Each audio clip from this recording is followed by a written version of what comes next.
Hi, and thanks for logging on to the Daily DVAR Halacha. And here's a brand new halacha for you, and it's for Sunday, the 27th day of March. Well, I'm going to talk about Shmura Matzah now.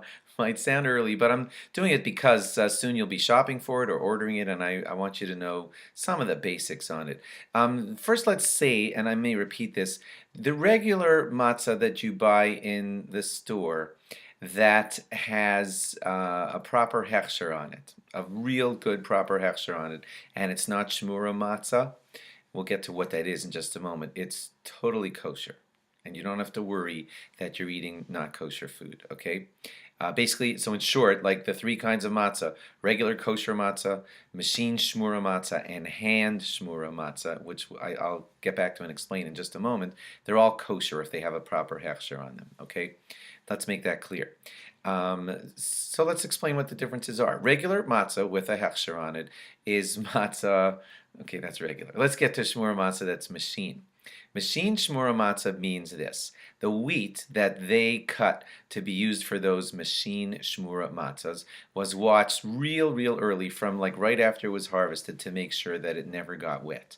Because if wheat gets wet, basically when the water and the flour, if they would sit together for too long, then they would become leaven and they would start to turn into chametz. And so when matzah is made, we're very careful to make sure that as soon as the water and the flour come together, soon afterwards, they're right in the oven. They do that for all three kinds of matzah: regular kosher matzah, regular machine shmura matzah, and regular hand shmura matzah. But the shmura matzahs, the last two categories, they are watched from the time that the wheat is cut to make sure that it never becomes wet, and that's just an added protection. And we do have hints to it from Hashem himself in the Chumash that he wants us treating matzah in this way and eating matzah that's extra watched to make sure that it never got wet at all. And that's why people strive to try to eat shmura matzah, that watched matzah, on the day of Pesach, all the days of Pesach. Some people try for that. Now to the delicate difference between machine shmura matzah and hand shmura matzah. Okay, also, obviously on the face of it, the machine shmura matzah looks perfect. They're all square and nice and not burnt and everything. And the hand ones, because they're being done by hand and put into ovens by people and taken out by people, and machines aren't flattening it all out, so they look a little, sometimes a little burnt, sometimes a little crackled and broken, and so which one's more kosher? Wow, what a delicate question. Really, I don't think there's anyone out there that's going to tell you that there's anything wrong with the kosher status of machine shmura matzah. They're fantastic. Some people consider them even like more safe because no human could have messed them up. They're humans watching the machines very carefully and cleaning everything very carefully, and the machine, you see them in the box, makes them like very perfectly and everything. So I guess the last thing for me to explain here in this short halacha is, so why are people going out of their way to get those round handmade shmura matzahs when they're burnt and they cost a lot more money?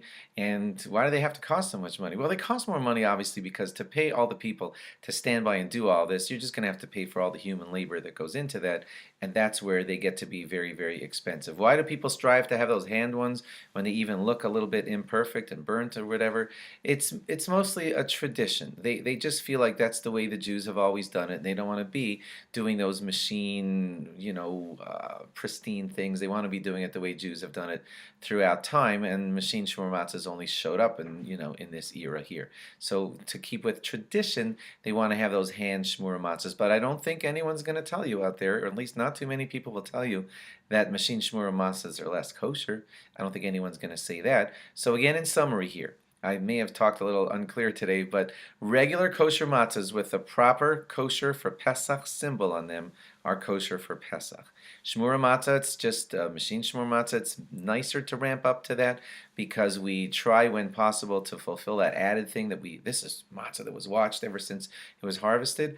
And so some people will try to eat that, at least machine shmura matzah, throughout the entire Pesach. Although I wouldn't say that you have to do that. And then there are people who want to follow the tradition of having hand shmura matzah because that's the way the Jews have always done it, and they're willing to pay that high price. If you want to know what I personally do, not that you have to follow this, we try to make sure to get hand shmura matzah to have available at our Seder.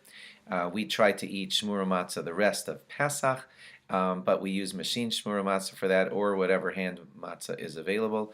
But there are people who will buy all of their matzah for the entire Pesach, hand shmura matzah, and that's wonderful. And it's more expensive, and they're keeping to the good old tradition of the way it's always been done. Some people even say they like the taste better of those hand shmura matzahs. But don't let anyone tell you that machine shmura matzahs are less kosher. I don't think that that's proper. Okay, I hope that made it clearer, and thanks for logging on, and log on again tomorrow for more. Bye-bye.